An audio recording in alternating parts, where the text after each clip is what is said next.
네,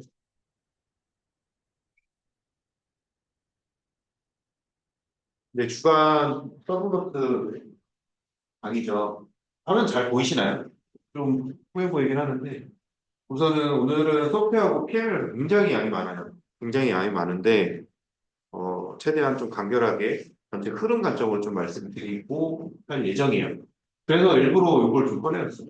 로드맵처럼 이제 해놨는데, 이, 이 소프트웨어 공학이라는 게 굉장히 많은 토픽이 있지만, 만약에 이 토픽을 좀 연관적으로 좀 흐름 있게 좀 이해하고 하시려면, 요 단계 있잖아요. 우리가 배우는 SDLC 단계 있잖아요. 그런 것들하고 같이 매칭시켜서 좀 보셨으면 좋겠어서 우선 띄워놨어요. 그래서 예를 들어 왼쪽에 있는 소프트웨어 공학 자체라는 저 토픽 자체는 요거 전체를 아우르죠. 그두 번째 포커스 모델부터 프로토타이핑, 스파이럴, 뭐 반복적 개발 모델 얘네들은 어디 들어가요?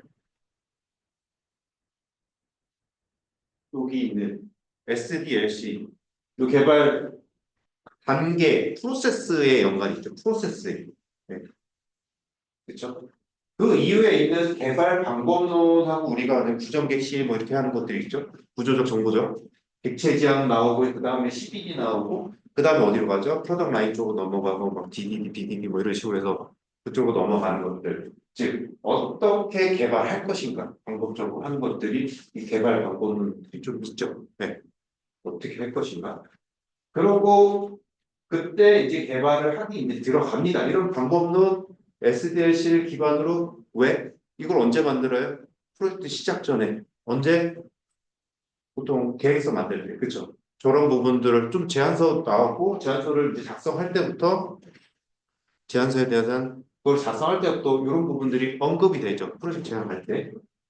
그때부터 미리 언급이 되고 그 다음에 걔네들이 무엇을 기준으로 하는가? 실제 ISP나 IC에 표현 뭐가 나오죠? 뭐를 도출해서 하죠? 요구사항을 도출해서 하죠. 그렇죠? 그 다음에 중요한 것들이 요구공학에 대한 요구사항을 개통하면 안 된다. 좀 공학적으로 잘 명세하게 좀 그래서 이 요구공학에 나오고 최근에 나왔던 게 요구사항 명세를 지나서 추적표까지 문제가 나왔었죠. 최근에. 그렇게 해서 좀 나오는 그다음에 요건 조금 위로 올렸으면 싶은데 이제 항상 원래 순서가 있었는데 요 방법론 테일러링은 실제 여기 있는 우리가 적용하려고 하는 개발 방법론이 실제 환경에 맞지 않으니 그 실제 환경에 맞춰서 커스터마이징 해야 된다가 테일러링을 얘기하는 거죠. 테일러가 재단사잖아요, 그죠? 그런 거고 그다음에 중간에 소프트웨어 진흥법이 들어갔는데 얘 진흥법은 법적인 거라서 조금 나중에 얘기를 할게요.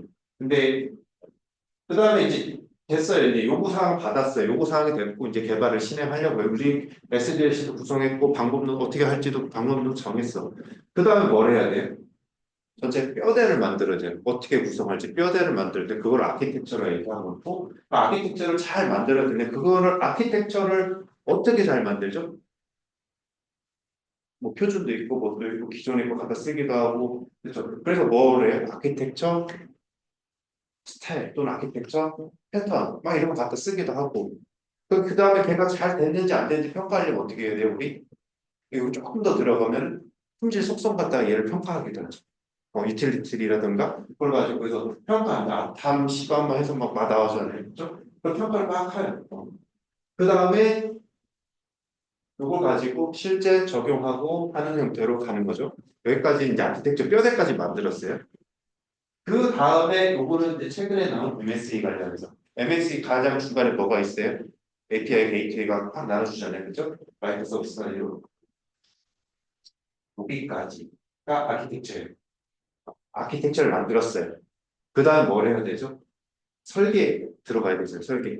설계 들어가는데 가장 설계에서 나오는 UML과 관련한 게 뭐냐면 객체 지향부터 시작됩니다. 객체 지향의 특징이 뭐예요? 객체 지향. 약간 어떻게 보면 재사용성을 좀 유도하는 그런 형태로 가죠. 그러다 보니까 객체 지향 방법론과 맞물려서 또 나왔게 되면 모델링이 같이 나와요. 이거 모델링 할 수 있는 거. 제일 먼저 뭐예요? 요구사항이 나왔어요. 요구사항이 나왔는데 이거 모델링해서 잘 시각적으로 잘 표현하고 잘 의사소통할 때 좀 하면 좋겠다라는 생각하면서 제일 먼저 나온 게 유스 케이스 다이그램 나오죠. 그 요구사항을 가지고 액터는 누구고 시스템 뭐고 유스 케이스는 뭐고 이런 유즈케이스 다이그램을 만들어요. 이걸 딱 만들고 나서 얘를 이제 상세화하기 시작하죠. 그러면서 뭐가 나요? 시퀀스 다이그램도 나오고 클래스 다이그램도 나오고 이런 다이그램들은 이렇게 쭉쭉 뻗어나가는 거죠. 그런 유행을 그 위해서 하이에 들어가고 이 설계가 끝나고 실제 개발이 들어가면서 어떻게 해요?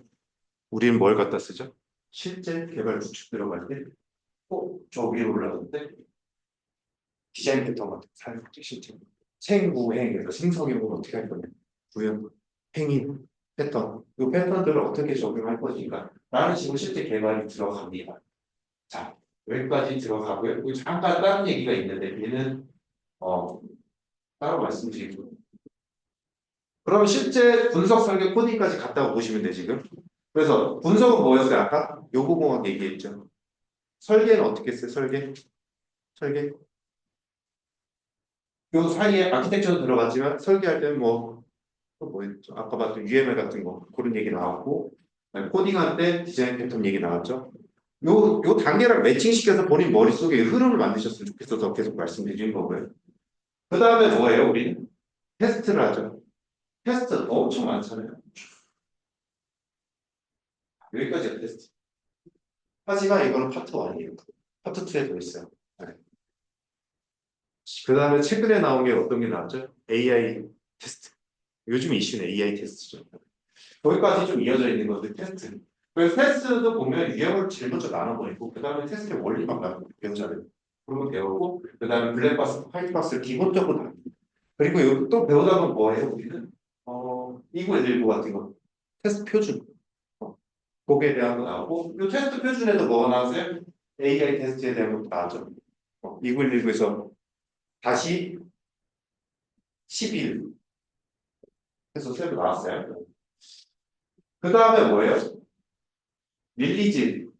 릴리즈와 관련한 요거를 좀 통틀어서 얘기하고 있는 것들 최근에는 얘기하고 있는 게 운영 사이에 있는 데브옵스 같이 좀 맞물려서 보셨으면 좋겠어요. 개발과 운영을 같이 혼용하겠다 그런 얘기 나오고 그러면서 그러면 그렇게 잘 되려면 어떻게 해야 돼? 그러면 측정한 GPU를 세우고 그거를 측정하면 조금 더 데브옵스 더 잘 되지 않겠어? 라고 하면서 SRE가 나오고 구글에서 만든 거 데브옵스의 좀 실현형? 실천형? 그런 관점으로 나온 게 SRE 나오고 근데 무중력 배포는 나중에 이제는 컨테이너나 이런 클라우드 환경을 가면서 실제 배포를 하는데 운영 서버의 중단 없이 운영하고 있는 애 중단 없이 무중단으로 배포할 수 있는 방법 없느냐? 라고 해서 무중단 배포로 나와서 우리 흔히들 알고 있는 뭐가 있죠? 롤리, 블루베리, 까나리 뭐 이런 거 있죠. 그런 무중단 배포 기법이 나오고 하는 거죠. 그래서 이제 릴리즈까지 갑니다. 릴리즈 간다는 뭐예요, 이제? 오퍼레이션, 운영 또는 메인터너스 그걸 하게 되죠. 그때 하는 게 뭐예요? 우리 몰두랑 3RP, 팩토리, 유지보수. 여기가 뭐냐? 여기까지가 다 유지보수에 대한 토픽이라는 거죠. 그러니까 토픽들을 보시면 그룹 지어지는데 특히 소프트웨어 공학은 이 단계로 그룹 지어서 보시라고. 그게 조금 더 정리하실 때 편하실 수가 있습니다. 그 다음에 이제 소프트웨어 품질 나오고 있는데 소프트웨어 품질은 전 단계죠. 어떻게 보면 소프트웨어 품질은 전 단계 소프트웨어 품질을 해야 돼요. 근데 품질의 목적이 뭐죠? 소프트웨어 품질의 목적이 뭐예요? 소프트웨어 품질의 목적은 품질의 향상이 아니에요. 향상이 아니라 요구 품질을 지켜주는 거예요. 저 사람이 요구하는 어떤 그 품질을 그 수준을 맞춰주는 거를 품질이라고 해요. 소프트웨어 품질. 그래서 소프트웨어 품질은 어떻게 나누죠? 소프트웨어 품질 먼저 올라갔는데 두 가지로 나누죠. 내가 만들어 놓은 딜리버스하는 제품, 내가 만드는 시스템, 프로젝트에서 나오는 산출물, 얘 제품 자체에 대한 품질을 하던가 거기에 대한 품질도 있고 두 번째는 뭐예요? 이걸 만들어가는 프로세스 과정에 대한 품질 두 개를 나눠요. 그래서 프로세스 품질하고 프로세스 품질 두 가지가 나뉩니다. 그래서 우리가 맨날 외우는 게 표준 이렇게 두 가지로 나뉜다는 거 품질.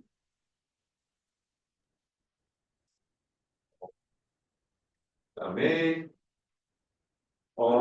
품질을 관리라는 측면으로 하면 QM 품질 관리라는 측면을 가면은 보통은 세 개로 나눌 수가 있어요. 절차를 또는 활동을 제일 먼저 품질 계획을 세우고요. 그 다음에 뭐예요? 품질 보증이나 통제를 하게 돼요.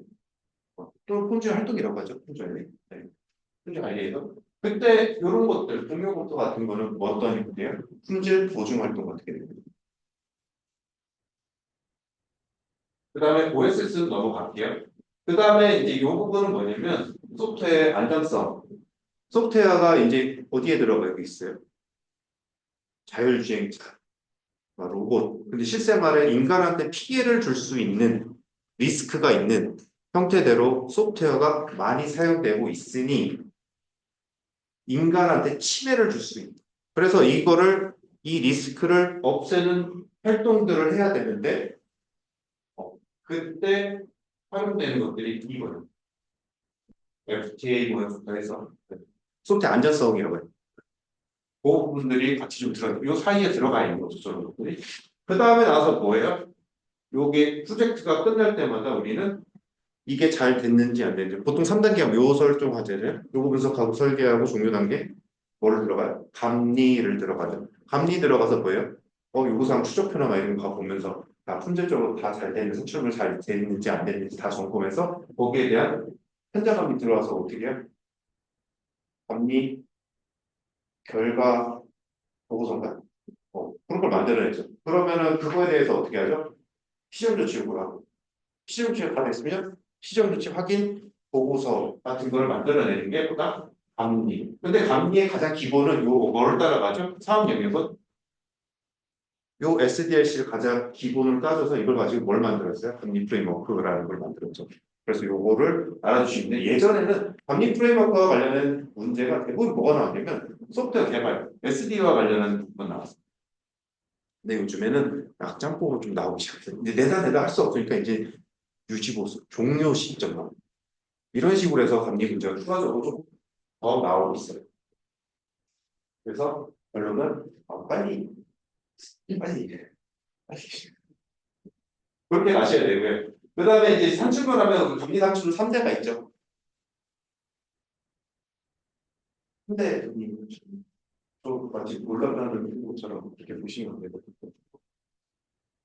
그렇죠. 감리 계획서, 감리 계획서, 감리 수행 결과 보고, 시정지 확인 보고서, 그 세 개, 그 3대 산출물 뭐 이런 부분은 나옵니다.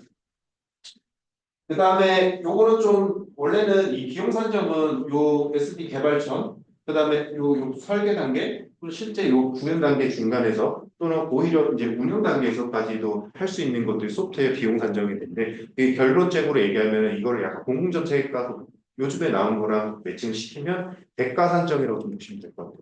대가를 정확하게 받기 위한 비용 산정 방법들 이 나오죠. 소프트웨어 비용 산정 방법. 그래서 이게 뭐가 있죠? FP라든지 LOC라든지 해서 우리는 뭐라고 해요? 상향식, 하향식, 수학식 네, 그렇게 외웁니다. 네. 그런 것들이 여기 FP도 있어요. 근데 소프트웨어가 있느냐? 하드웨어도 있어요. 하드웨어는 뭐라고 해요? 네? 수평식. 그렇죠. 그래서 이거는 소프트웨어 진짜 많이 나와서 말씀드리고 일부러 단어 말씀. 상하수 수천식. 상하수 수천. 6단어만 알면은 이제 저걸 쓸 수 있어요. 요거는 그렇게 좀 보통 하드웨어 규모 산정 어디 많이 나요? 응용이 많이 나. 근데 소프트웨어 비용 산정은 무조건 관리 많이 나. 그래서 이건 무조건 알아두고 혹시 하드웨어 규모 산정도 혹시 몰라요, 나올지 혹시 몰라요. 그러니까 아까 더 정리해 주시면 좋을 것 같아요. 그다음에 이거는 좀 최근에 나온 애들 좀 맞물려 놨어요. 예를 들어 코드를 쓰는 로코드라든지 노코드라든가 이런 것들. 그다음에 이건 좀 옛날 거예요. 옛날 건데 최근 잘 안 나오고 있어요. 이게 뭐냐 소프트웨어 가시성. 왜냐면 소프트웨어를 만들었는데 이거 잘 만들어진 얘는 어디 붙어 있는지 가시적으로 보이지가 않는다. 그럼 이거 가시성을 어떻게 할 것인가라는 게 대주였는데 이것도 나온 지가 꽤 오래된 토픽이에요. 네, 이런 단어가 계속 토픽에서 왜 안 빠지는지 모르겠지만 있더라고요.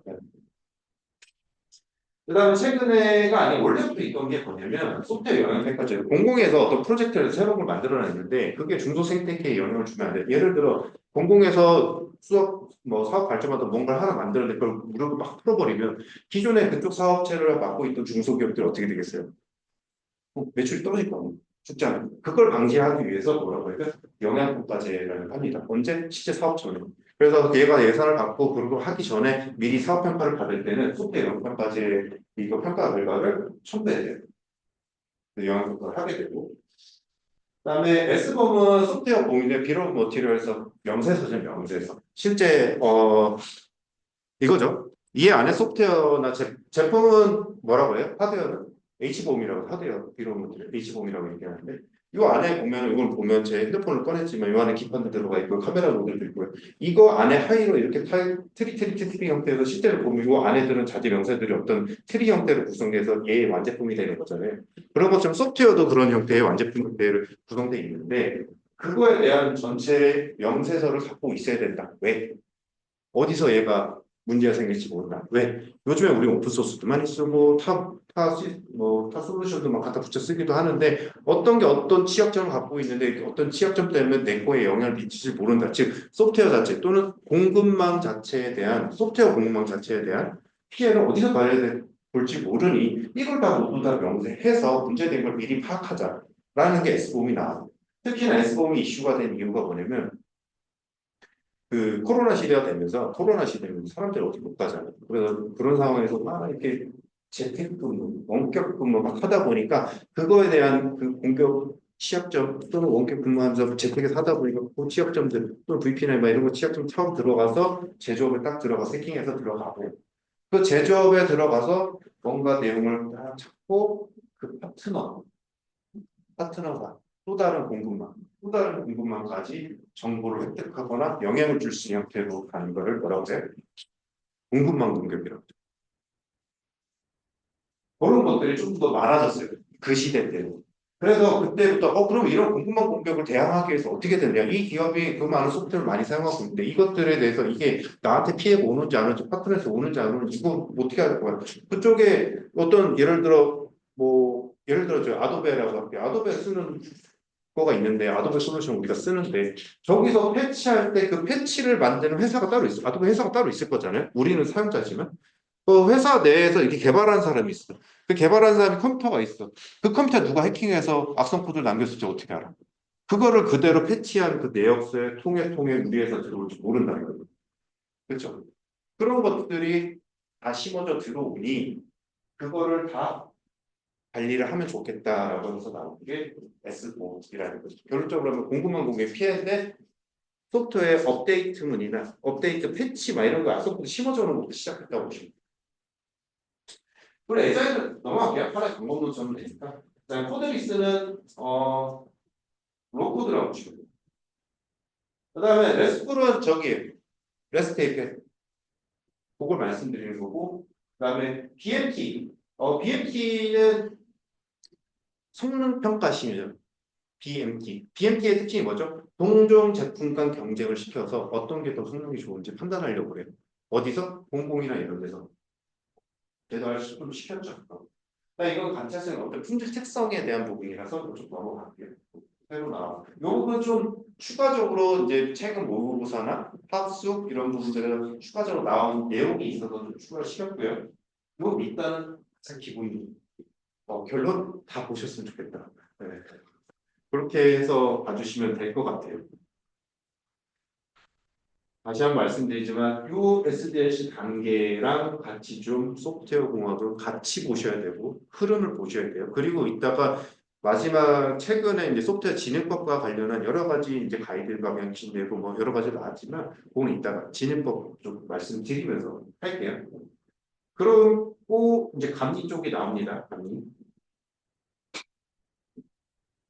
고 PM은 이따가 말씀드릴게요. 또 다른 건데요. 근데 전체 우리 이제 경영을 저번 주에 했잖아요. 물론 수업 서브노트 강의는 안 들었죠. 안 들었지만 우리가 이제 ISP를 합니다. 우리의 청사진을 그려요. 비전과 목표를 세워. 우리 기업은 앞으로 어떻게 갈 거야? 그럼 목표를 세우면 뭐가 나오죠? 전략 과제들이 여러 개가 생성되고요. 그 전략 과제들을 세부적으로 실행할 때 뭐래요? ISMP 같은 걸 만들어내죠. ISMP의 목적이 뭐죠? RFP 마련이죠. 우리 맨날 외우는 거 RFP를 마련하려고 해요. 그래서 그 RFP를 마련할 때서 하는 게 이제 ISMP인데 그때 RFP 발송하고 그때 뭐예요? 우리가 제안서를 하죠. 제안 설명에서 제안서를 제출하죠. 네.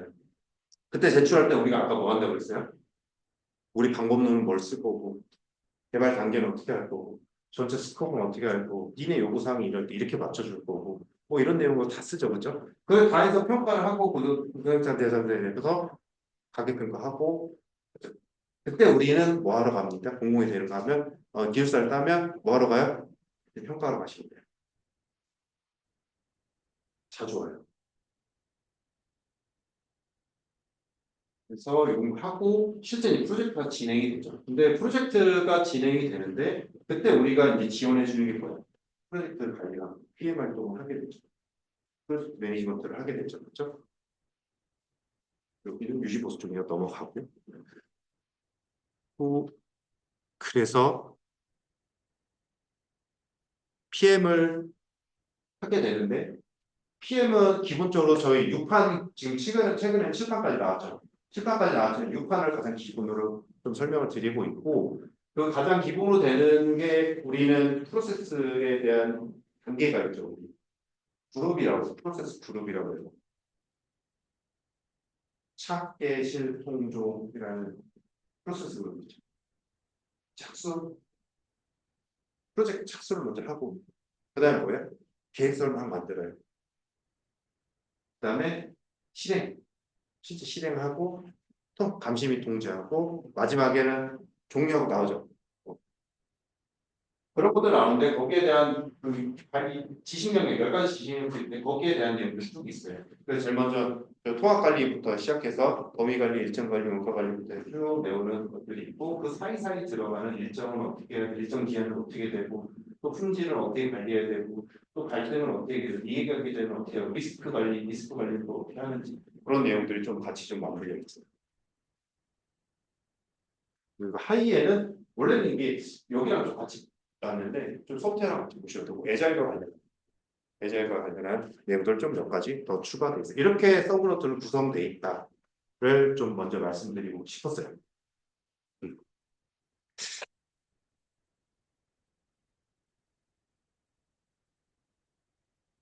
그래서 그 중에 이제 첫 번째 소프트웨어 공학부터 좀 설명을 드릴 건데 대부분 저도 그랬지만 요 앞단은 정말 많이 봐요. 맨날 공부해야지 하면 여기 열고 공부하면 여기 열고 참 엄청 많이 보는데 보다가 말고 하게 되죠. 그렇죠?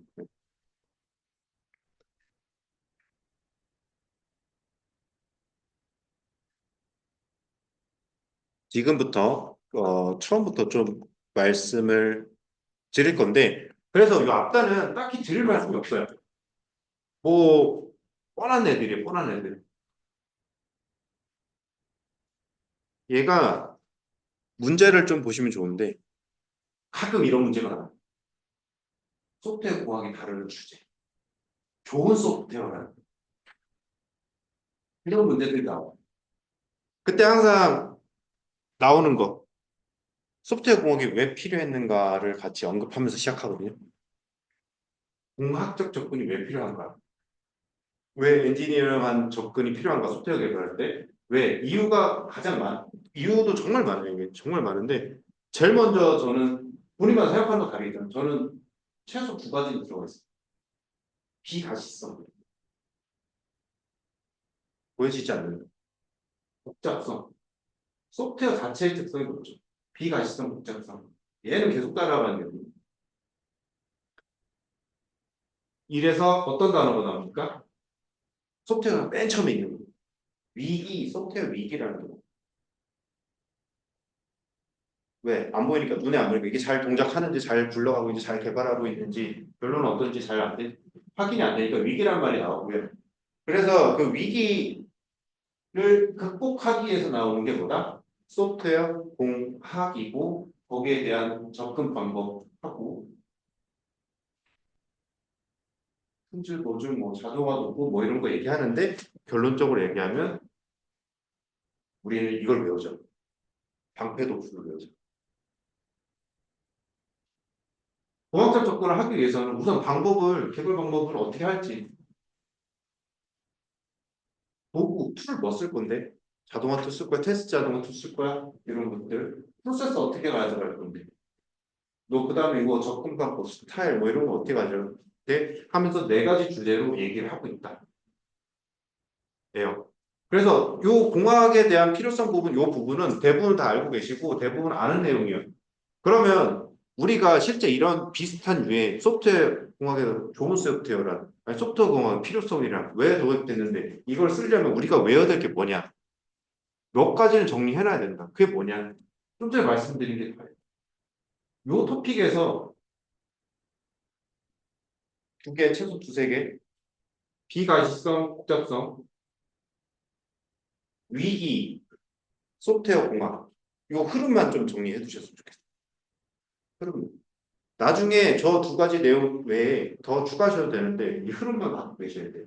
그래서 저런 소프트웨어 특성이 있는데 그 특성으로 인해서 소프트웨어 위기가 발생할 수 있다. 그래서 공학적 접근이 필요하고 공학적 접근이 뭐냐?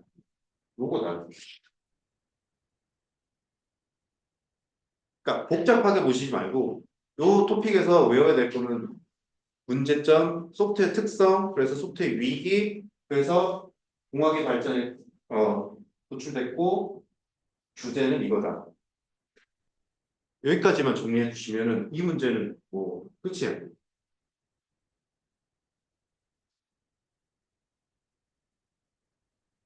그 다음에 좋은 소프트웨어 조건은 뭐 붙이면 돼요? 우리 품질 속성과 외우잖아요. 이신사, 묘, 위호 이렇게 외우잖아요. 이게 다 붙이면 돼요. 품질 속성 좋은 거. 물론 요 한 두 개는 이런 거는 좀 가져가세요. 두 개만. 근데 나머지는 품질 속성 다 넣으셔도 다 맞아요. 좋은 소프트웨어니까. 그리고 얘네들은 한번 읽어보시고 리즈너블하다 그러면 가져가시면 되는 거예요. 그래서 관리 측면에서 뭐는 뭐 프로젝트 관리 기술이 좋고 의사소통이 좋고 프로그램 역량이 좋고 뭐 네, 그렇습니다. 다시 공학이 발생된 이유 아까 말씀드렸죠. 소프트웨어 특성, 위기, 공학 네 가지 주제. 그다음에 좋은 소프트웨어 아까 말씀드렸죠. 뭐 정확성, 뭐 신뢰성, 그 다음에 품질 속성, 짜르라 여기까지만 정리해 주시고 나머지 다 응용이에요. 거기 그때그때 문제 나오는 걸 맞춰서. 지금까지 대부분 이런 문제들이 나왔어요. 이 앞단에서 보실 거는 딱 그 정도.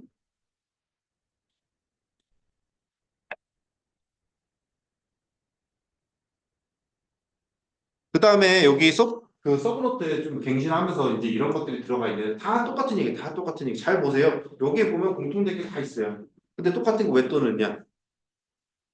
보다 보면 잘 외워져요. 이게 더 잘 이해해주고. 말만 다르게 하는 것들이 정말 많아요. 잘 보세요. 말만 다르게 하는 거. 다 이거예요. 위기, 뭐 안에 내용을 보시면 크게 다를 게 없어요.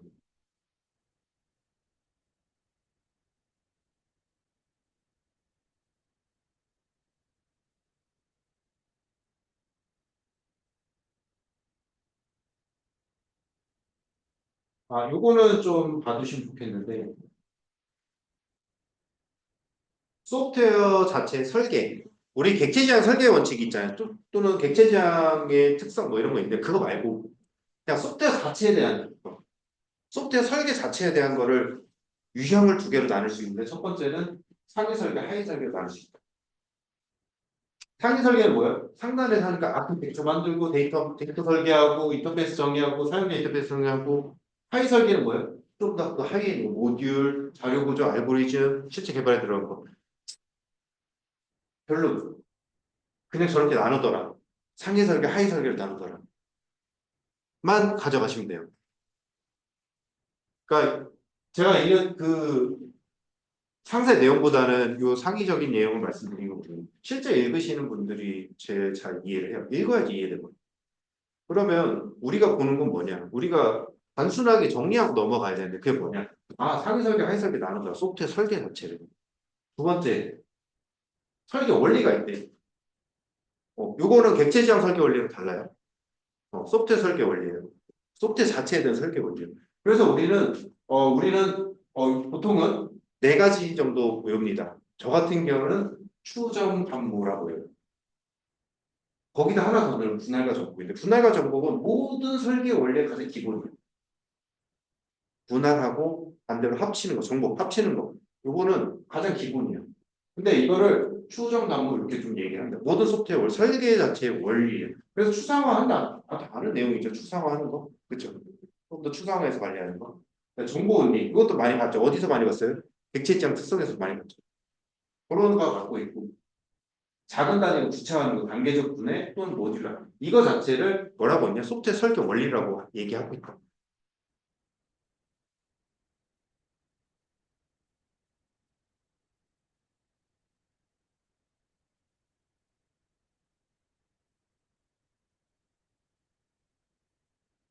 이거를 보통은 뭐라고 하냐?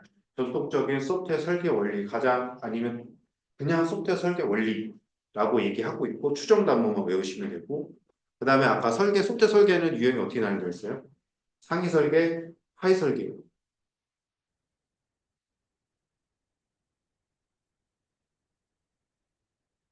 거기까지만 좀 정리하시면 될 것 같고요.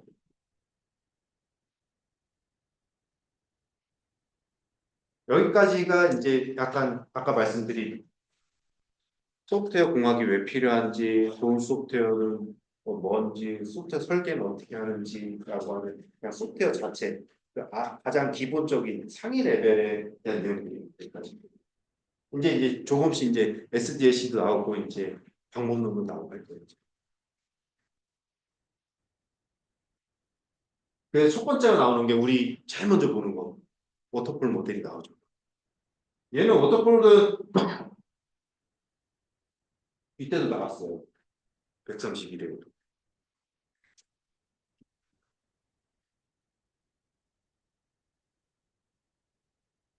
워터폴 자체는 지금 시점에서 언급하진 않고 다만 에자일이나 이런 거랑 해서 가끔 이런 식으로 좀 기본 문제스럽고 이렇게 나오는 문제들이 가끔 있어요. 근데 보시면 알겠지만 되게 오랜만에 포커스 자체는 에자일은 자주 나오는 거예요. 근데 에자일 때문에 나오는 거지 포커스 때문에 나온다고 생각하시면 안 되고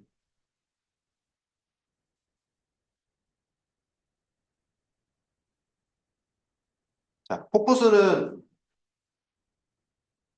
어떤 사업에서 쓰죠?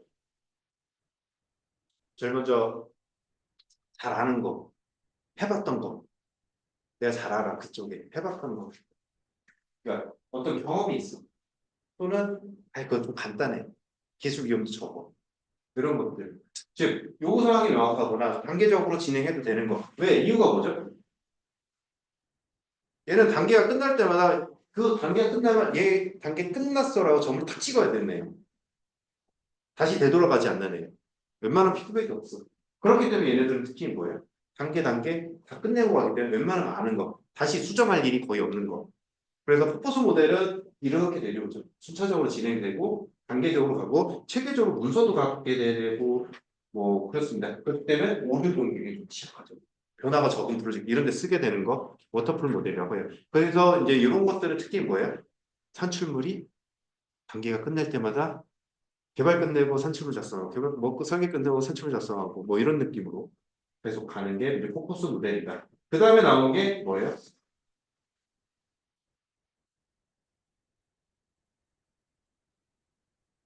프로토타이핑. 그래서 프로토타이핑 같은 경우는 시제품을 만드는 거죠. 미리 한번 만들어 보는 거예요. 그래서 얘 같은 경우는 어떤 특징이 있죠? 얘 같은 경우는 요 부분 섭해서 프로토타입 개발을 해요. 개발하고 얘 괜찮아? 검토를 합니다. 하지만 어때요? 개선이 필요한 경우 피드백을 하죠. 그래서 다시 만들 수 있어요. 근데는 딱 만들어 놓고 에이 버려 쓰레기야. 그럼 어떻게 돼요? 취소. 뭐가 나가요? 돈이 나가죠. 네.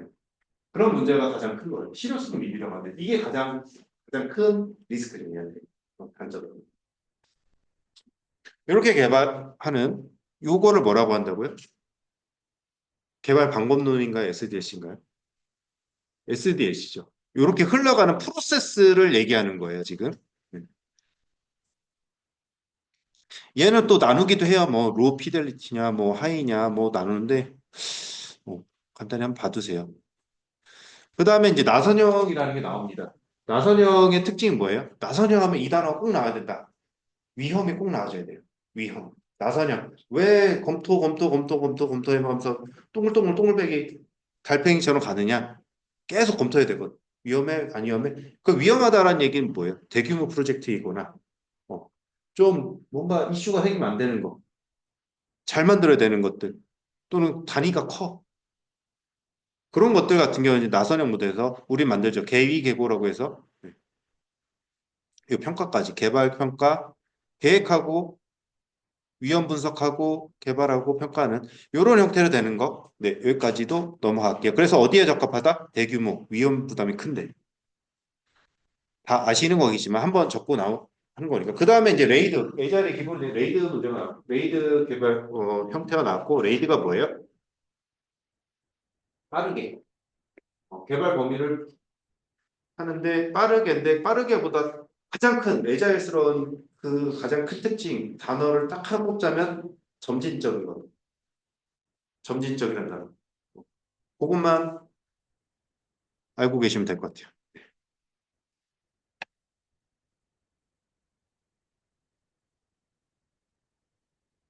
죄송해요. 이거 레이드 기반을 제공했군요. 아, 이거는 아직 반복적이군요. 그 전 단계. 죄송해요.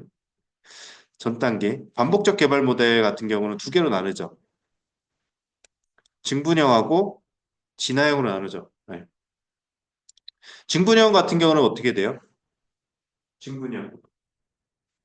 병렬로 지는 거죠. 병렬. 단 순차적인 처리인데요. 여기에 영향을 줄 수도 있고 영향을 줄 수 있어요. 진화형은 뭐예요? 하나 만들고 프로토타입 만들고 요거 피드백을 딱 받아가고 그 다음 버전 레벨 2, 버전 2, 버전 3 이런 식으로 점점 더 고도화시켜 나가는 그런 형태로 나가는 게 진화형 모델까지가 가장 기본적인 거죠. 레이드가 여기 나왔네. 레이드 순차 요거 같은 경우 점진적 짧은 개발 주기 점진적 이런 형태로 갖고 있고 요거에서 레이드라고 우리는 이거 자체는 레이드 자체는 말을 여기서 쓰고 있지만 우리 보통 에자일이라고 혼용해서 많이 얘기하고 있죠 최근에. 그래서 레이드 같은 경우는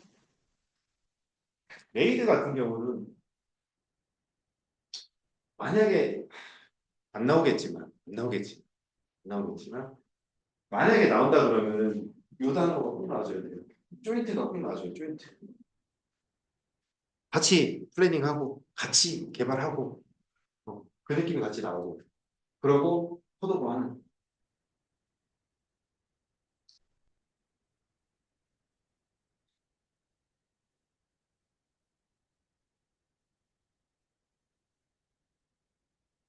그래서 얘네들은 제가 조금 더 빠르게 말씀드린 이유 자체가 잘 안 나와요. 근데 가장 기본이에요. 그래서 언제 막 이 문제가 나와도 이상하지 않을 정도. 근데 또 대부분 잘 써. 왜? 소프트웨어 공학 서브노트를 보면 가장 위에 있기 때문에 제일 많이 보는 데라 많이들 아세요. 제일 처음에 공부하는 데라. 그렇기 때문에 좀 소홀히 하지 마시고 보실 땐 보시더라도 가장 기본처럼 상식처럼 좀 갖고 가셔야 되는 부분이 아닐까 좀 싶고요. 어,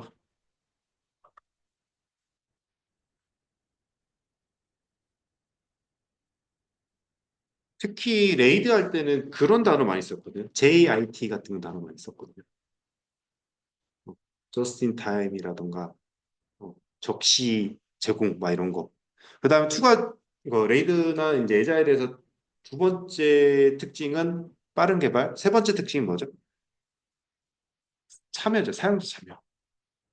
그 세 가지 정도로 해서 레이드랑 같이 좀 맞물려서 봐주시면 될 것 같고요. 여기까지가 SDLC로 보면 될 것 같고 혹시 SDLC까지는 좀 짧게 했는데 괜찮으시죠? 네. 다들 잘 알고 계실 것 같아서. 네.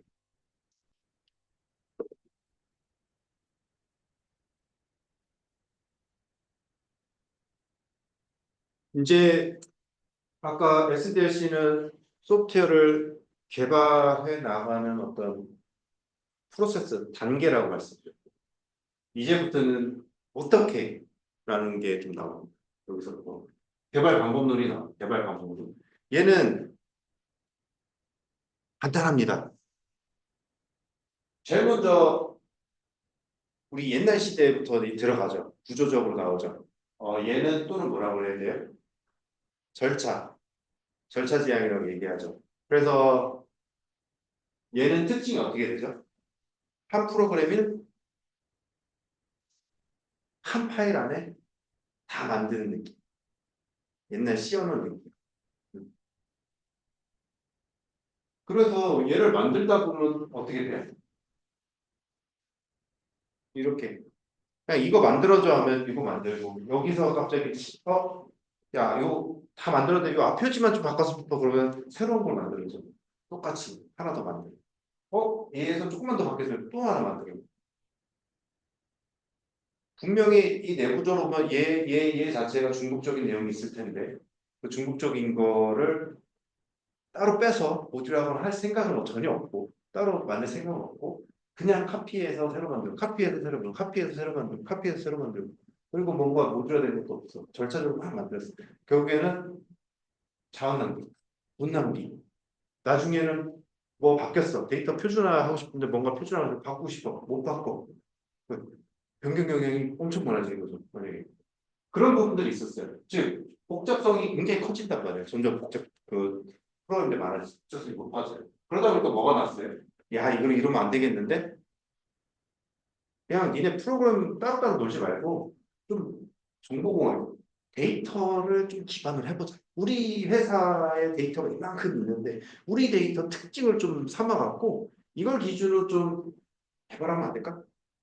그리고 우리는 뭐가 있냐면 ISP 하잖아. 우리 회사의 전략적인 청사진 비전 목표 있고 우리가 원하는 데이터들이 막 있는데 기업의 데이터도 이미 생겼는데 그 기준으로 하면 안 돼라고 정보공학이 있었어. 하지만 데이터 중심이지만 그 다음에 나온 게 뭐예요? 자동화라는 가지고 객체 지향이 나왔어. 이때부터는 실제 객체처럼 단순하게 데이터 자체 또는 프로그램 자체로 보는 게 아니라 이거 하나의 객체라는 단위로 해서 얘가 동작이라는 기반으로 해서 모듈화 시켜서 진행하면 좋겠다. 객체 지향이 나왔고요. 그 다음에 얘 또 특징이 뭐예요? 객체 지향 특징이 뭐예요? 얘 때부터 살짝 나온 게 뭐예요? 여기부터 단어가 들어가게 재사용성이 여기서부터 들어가. 이게 점점 강화되죠. 이게. 12D 때 대장 빼고요. 점점 강화되는 게 뭐예요? 대사용성. 그리고 CBD 다음에 들어가는 것들이 뭐가 있어요? 소프트웨어 프로덕트 라인 또는 시스템 소프트웨어 프로덕트 라인 또는 뭐가 있죠? 여기 들어가는 게 그런 거 있잖아요. BDD, DDD, MDA, MDD 이런 거 모델 드리븐 아키텍처, 도메인 드리븐 여기서 나오는 게 도메인 동화. 이제는 얘는 약간 좀 어떤 모듈, 컴포넌트 단위로 얘기했다면 그거 말고 비즈니스 도메인대로 하면 안 돼. 영업인데 영업 도메인을 하고 저기는 물류면 물류 도메인대로 해서 그 단위로 레퍼토리의 각각의 컴포넌트를 막 섞어놓고 걔네를 좀 조합해서 쓰면 안 되라는 형태. 비즈니스 형태, 도메인이라는 자체로 좀 더 가는 형태가 여기서 나가고요. 그 다음에 여기서 좀 뻗어서 나가고 마지막에 있는 게 대자익이 되는 거죠. 그래서 여기서부터 제일 중요해요. 우리가 가장 쓴 지 얼마 안 되고 가장 많이 쓰고 있는 객체지향부터 제일 중요한데 객체지향 문제가 제일 많이 나와요. 그래서 객체지향은 두 가지가 있습니다. 설계 원칙이라는 솔리드가 있고요. 설계 특성이라는 캡슐 단정성이 있어요. 그러니까 설계 원칙이 있고 객체 지향을 구현하기 위한 특성들이 있는데 걔는 어떻게 할 거냐라는 문제가 좀 많이 나오고 있고 그거 담고 있고요. 그다음에 CBD 같은 재사용성을 좀 더 많이 하려고 해서 어떻게 해요? 컴포넌트를 조립해서 쓰면 좋겠다. 그래서 컴포넌트를 어디다 해요? 무언가 개발한 컴포넌트는 어디다 저장해요? 가운데 레파지토리가 있어요. 거기다 저장해 놓고 나중에 필요해져서 쓸 수 있도록 그런 형태로 가고 있다. 이때 이 방법론들 이렇게 진행하는 중인데 이 방법론들이 가장 중요시하는 거가 무엇이냐? 개발 방법론에서 중요시하는 게 뭐냐? 어, 외우시죠, 다들. 두음마다. 여기서 나오는 게 절강상 근시. 이런 게 나옵니다. 그래서 요거를 외워서 어디다 써요? 나중에 문제가 나왔을 때 응용할 때, 그룹핑할 때 앞에 절차적으로 이렇고 방법적으로 이렇고 뭐, 산출물을 이렇고 만약에 써먹을 때는 이렇게도 갖다 쓰기도 합니다. 이거는 하는 그룹핑 단위로 봐주시면 되고요. 그래서 요거는 크게 볼 게 없어요. 이 각각은 볼 게 없고 얘를 윗따로 설명드린 이유는 왜냐면 객체 지향 문제 나오고 예제한 문제 나오는데 이 방법론 문제 나왔을 때 대부분이 앞에 도입부에다 쓴 게 뭐냐면 이거 써요. 많이들 써요. 이거. 요 흐름을 설명해요. 그래서 좀 저 부분은 보통 어떻게 보면 구정객 CA라고 해요. 저 흐름은 보고 계셔야 돼요. 그래서 SDLC하고 방법론을 했는데 이제 가장 기본적인데 이것도 두음을 따놓고는 뭔가 해놓지 않으면 계속 머릿속 혼란스럽거든요. 확실하게 딱 두음을 따져내서 정리를 딱 해놓으셔야 돼요.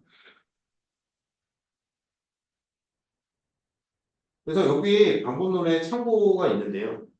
구조적인 거는 말 그대로 비즈니스 중심이었어요. 그 다음에 여기는 분할과 정보 아까 어디서 봤죠? 소프트 설계원, 옛날식 소프트 설계원이 분할과 정보 프로세스 중심이었어요. 그렇기 때문에 유지보수성이 좋지는 않죠. 유지보수성이 좋지는 않아요. 노력도 많이 들어도 사람 막 대량으로 막 투입해야지만 무언가를 쳐낼 수 있고 사업을 뭐 프로젝트 이행할 수 있고 이런 것도 있어요. 그 다음에 정보공학은 뭐랬어요 아까? 비즈니스 중심이 아니라 이거 ISB 데이터 중심으로 가면 좋겠다. 라고 해서 이렇게 쭉 나오고요. 그 다음에 이제 객체지향 나오고요. 그 다음에 TBD 컴포넌트 해서 재사용성 좀 더 많이 나오면 좋겠다. 이렇게 나오고요. 그러다 보면 여기 굉장히 좋은 얘기들이 막 앞으로 배우실 내용들이 다 있어요. 하지만 지금은 눈에 안 들어오겠죠. 그래서 옛날식 보면 DFD라는 단어 약자로 들어가고 안 했을 거예요. 데이터 플로우 다이어그램이라는 옛날 DFD라고 약자로 써야 돼. 이게 뭐야? 보시면 여기 있는 데이터 플로우 다이어그램, 스트럭처 차트, 포볼 베이지 이런 거 있지만 그다음에 여기 기능 차트라는 건 이때 시대에 쓰던 거구나. 그다음에 여기 또 여기서부터 뭐가 들어와요? 다이어그램이 들어가죠. 뭐가? UML이라고 말씀드리죠. 어디부터? 객체 지향부터 UML이 나온대요. 제일 먼저 뭐 한다고? 유즈 케이스 다이어그램 만든다고. 그렇죠. 그 다음에 뭐예요? 시퀀스도 만들고, 순서도 만들고, 클래스도 만들고, 이런 다이어그램도 만들고. 그 다음에 여기 컴포넌트, CBD 같은 건 재사용성 관점이니까, 여기는 컴포넌트 조립 관점으로 나오고요. 이런 내용들이 같이 좀 맞물려 있으니까 한번 쭉 의미를 이해하듯이 좀 접근했으면 좋겠고, 그 다음 마지막에 에자일. 에자일 같은 경우는 장점하면 뭐 창의성, 생산성이 제일 좋죠. 디리걸 타임 감소하기 때문에 당연한 거고. 문제점, 감리하기 힘들다. 문서가 없어서. 그 다음에 정교사항을 만들면 저는 저희 제일 요 에자일의 방법은 레이드 또는 린이라고 해요. 그 방법론 중에 제일 싫었던 게 저는 XP. XP는 특징이 뭐였죠? 제가 공부할 때 특징이 뭐였어요? 고객이 원하는 문제든지 변경을 환영하는 화내지 말라 뭐 이런 변경들, 이런 오버헤드. 그 다음에 이제 사업관리 부분이 당연히 미흡할 수 있죠. 사업관리 영역이 미흡할 수 있고. 그 감리 대응 문제인데 약간 지침이나 이런 문서가 부족한 것들에 대한 문제점들 있어요. 그래서 우리가 이제 가장 기본 얘기는 스크럼, kanban, XP 얘기하고 있고 그 중에 스크럼이 가장 좀 많이 나오고 있고 kanban보드 가장 중요하죠. 그래서 스크럼반이라고 해서 스크럼과 kanban에서 kanban보드를 활용하는 스크럼에서 kanban보드를 활용하는 형태에서 kanban보드에서 앞으로 할 일, 뭐 할 때 제공 뭐 이런 거 만들죠. 이렇게 쭉쭉쭉 프로세스를. 그래서 그 kanban보드는 어떤 특징이 있죠? 윗이라는 게 워크인 프로세스에서 제공 실제 지금 설계 안에서 공장 안에서 이렇게 공장이 뭔가 만들어지고 있는 중이에요. 가공 중이에요. 그러니까 할 일인 거죠. 지금 하고 있는 지금 우리가 만들고 있는 개발할 수 있는 일들 걔를 하고 있는데 걔를 다 안 집어넣는 게 제일 중요해요. kanban보드의 특징은. 이미 내가 우리 공정에 들어올 수 있는 합의 개수, 프로젝트 개수는 3인데 여기다 4를 넣지 말라는 거예요. 윗 제한이라고 하죠. 또. 윗을 제한한다는 그게 kanban보드의 가장 큰 특징이거든요. 워크플로우 중에서 그 공정적 흐름에서 그거를 시각적으로 관리하는 거. 그게 이제 칸반 보드가 여기서 좀 많이 활용되죠. 그러면 얘는 일정 관리 어떻게 하면 스크럼 같은 경우 우리 뭐라고 하죠? 막 활활활 타오르다가 아래로 쭉 내려가는 차트, 번다운 차트를 보통 얘기하죠. 왜? 얘는 기간이 짧아서. 그 다음에 XP는 아까 말씀드렸지만 고객도 참여해야 되겠지만 유연한 계획 수립인데 좀 느낌상으로는 진짜 싫었어요. 전화 오면 무조건 밤새도록 해줘야 될 것 같고 그런 느낌을 갖고 있는 게 여기까지가 될 테고 이제부터는 잠시 쉬셨다가 이제 실제적으로 이제 객체 지향 부분 좀 들어갈게요.